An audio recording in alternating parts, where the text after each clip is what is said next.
சென்ற வாரம் நண்பர் ஒருவரின் மகள் திருமணத்திற்காக காரைக்குடி செல்லும் வாய்ப்பு கிடைத்தது. வாய்ப்பை பயன்படுத்தி காரைக்குடியை சுற்றியுள்ள பல கோவில்களில் 3 கோவில்களுக்கு சென்று தரிசனம் செய்யும் வாய்ப்பு எங்களுக்கு கிடைத்தது. நாங்கள் சென்ற 3 கோவில் வைரவப்பெட்டி வைரவர் கோவில், பிள்ளையார்பட்டி கற்பக விநாயகர் கோவில் மற்றும் குன்றக்குடி சண்முகநாத சுவாமி கோவில். முதலாவதாக நாங்கள் சென்றது பிள்ளையார்பட்டி கற்பக விநாயகர் கோவில். மிக அழகான ஒரு கோவில், மிக அழகான ஒரு விநாயகர். சுமார் 10-15 ஆண்டுகளாகவே எனக்கு பிள்ளையார்பட்டி ஒரு கேலண்டரில் அந்த தங்க கவசம் போட்டுக்கொண்டு இருக்கும் பிள்ளையாரை பார்த்ததிலிருந்தே அந்த விநாயகரை சென்று சேவிக்க வேண்டும் என்ற ஆசை. அது சென்ற வாரம் தான் நிறைவேறியது. நாங்கள் சென்றது ஒரு மாலை வேளை, சுமார் 6-6:15 இருக்கும். அப்பொழுதுதான் மாலை பூஜைகள் நடந்து கொண்டிருந்தால் ஒரு 10-15 நிமிடங்கள் கியூவில் காக்கும்படி இருந்தது. அதற்கு பிறகு சென்று அருமையான தரிசனம் கிடைத்தது. அருகேயே செல்ல முடிந்தது.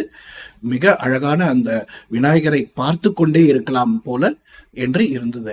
அதற்கு பிறகு கூட்டம் கலைந்து விட்டது. மீண்டும் ஒரு முறை கியூவில் சென்று அதே போல மிக அருகாமையிலே சென்று அந்த விநாயகரை பார்த்து விக்னங்கள் விலக வேண்டும் என்று வேண்டிக் கொண்டு வந்தோம். கோவிலுக்கு வெளியில் இருக்கும் அந்த புஷ்கரணி குளம், அதுவும் மாலை வேளையில் அந்த வெளிச்சத்தில் பார்க்க மிக அழகாக இருந்தது. கோவிலிருந்து வெளியே வரும்போது இந்த சிறிய விக்கிரகம் சுமார் 30 ரூபாய் கொடுத்து அங்கே இருக்கும் கோவில் கடையில் வாங்கி கொண்டு என் வீட்டில் பூஜை அறையில் வைப்பதற்காக வாங்கி கொண்டு வந்தோம். அடுத்தது நாங்கள் சென்றது குன்றக்குடி.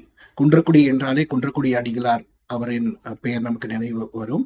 அவர்களுடைய மடமும் அங்கே இருக்கிறது. நாங்கள் மாலை வேளையில் குன்றக்குடி மலைக்கு சென்றோம். கீழிருந்து மலை சுமார் ஒரு 10 நிமிடங்களில் ஏறிவிடலாம். அதிகம் சிரமம் இல்லை. வயதானவர்களுக்கு கொஞ்சம் சிரமமாக இருக்கலாம். ஆனால் அங்கெங்கே உட்காருவதற்கு மேடைகள் போட்டிருக்கிறார்கள். ஒரு 10 நிமிடத்தில் கீழே இருந்து மேலே ஏறிவிடலாம். கொஞ்சம் கூட்டமாக இருந்தது மாலை வேளையில் நாங்கள் சென்ற போது. நாங்கள் கையில் மாலை எடுத்துக்கொண்டு சென்றதால் அர்ச்சகர் அழைத்து அருகிலே அழைத்து அர்ச்சனை செய்து அர்ச்சனை சீட்டும் வாங்கி கொண்டிருந்தோம். அதனால் அர்ச்சகர் எங்களை மாலையோடு அர்ச்சனை சீட்டோடு பார்த்தவுடன் உள்ளே அழைத்து அர்ச்சனை செய்து எங்களோடு இன்னும் சில நபர்கள் அர்ச்சனை சீட்டு வாங்கி கொண்டிருந்தவர்களை எல்லாம் அழைத்து அர்ச்சனை செய்தார். இதுவும் வெளியிலிருந்து தரிசனம் செய்து கீழே வந்து அந்த மாலை வேளையில் கோபுரத்தை பார்ப்பதே ஒரு கண்கொள்ளா காட்சியாக இருந்து, சிறிய மலை மேல் முருகன் கோவில் இருப்பது விசேஷம் அல்லவா. இறுதியாக மாலை வேளையில் நாங்கள் சென்றது வைரவர் கோவில். வைரவன் பெட்டி என்கிற ஊரில் இந்த வைரவர் கோவில் இருக்கிறது. இங்கே வளரொளிநாதர் அவர்தான் மூலவர், வடிவுடை அம்மல் அவருடைய துணைவியார். இருந்தாலும் அர்ச்சனை அபிஷேகம் எல்லாமே வைரவருக்கு தான். இது சிறிய கோவில், ரொம்ப பிரபலம் இல்லை. ஆனால் நண்பர் ஒருவர் சொல்லியதால் இந்த வைரவன் பெட்டி வைரவர் கோவிலுக்கு சென்று அர்ச்சனை செய்தோம்.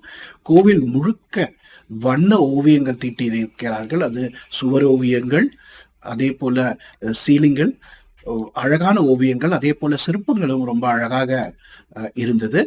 கோவிலுக்கு செல்லும் வாசக்காலிலேயே மிக அழகான சிற்ப வேலைப்பாடுகளும் செய்திருந்தார்கள். இந்த ஓவியங்களை பாருங்கள், எவ்வளவு அழகாக வண்ண ஓவியங்களை பாருங்கள். பல்வேறு கதைகளை, புராணங்களை சொல்லிக் கொண்டிருக்கிறது.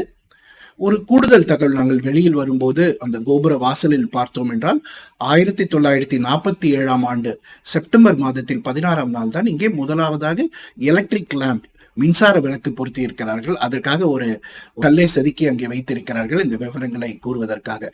அதனால் இந்த 3 கோவில்களுக்கு காரைக்குடி செல்லும் வாய்ப்பு உங்களுக்கு கிடைக்குமானால் சென்று சுவாமி தரிசனம் செய்து புண்ணியம் பெற வேண்டும். நன்றி.